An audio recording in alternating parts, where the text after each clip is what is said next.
महाराष्ट्रामध्ये खूप 4 कृषी विद्यापीठ आहेत, त्या कृषी विद्यापीठांचा काही फायदा किंवा त्यांचा मदत या सगळ्यामध्ये घेतली जाऊ शकते? इंडस्ट्रीची मदत कशा प्रकारे घेतली जाणार? मला असं वाटतं की कृषी विद्यापीठं आता अतिशय चांगलं काम करतायत आणि या सगळ्या गोष्टीचा भाग हा कृषी विद्यापीठांना आपण केलेला आहे.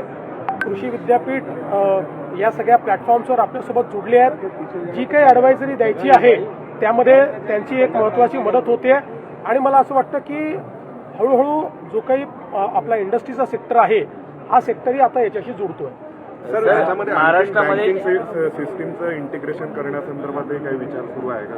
100% सुरू आहे. आज आपण जो काही ॲग्रीस्टॅक तयार केलेला आहे, ॲग्रीस्टॅक आणि महाविस्तार ह्या 2 गोष्टी जोडल्यानंतर कंप्लीट बँकिंग जी काही सिस्टीम आहे ती पण याच्यावर आपल्याला आणता येईल. महाराष्ट्रात SIR मोहीम सुरू होत आहे. खूप मोठ्या प्रमाणावरती AI वरती आज AI समिटला इव्हेंट म्हटलं, काँग्रेसने खूप टीका केली आहे एका डिफेक्टला पकडून फॉल्ट.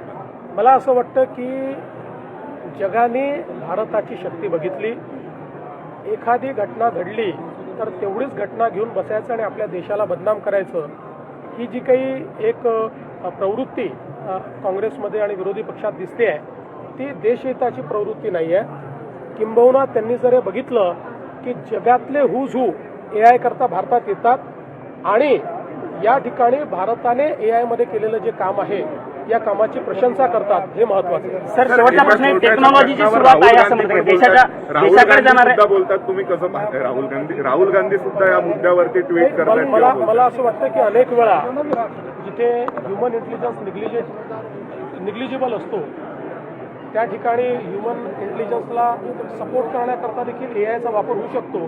त्यामुळे राहुल गांधींनी रिस्पॉन्सिबल AIचा वापर केला तर ते असं बोलणार नाही. धन्यवाद सर.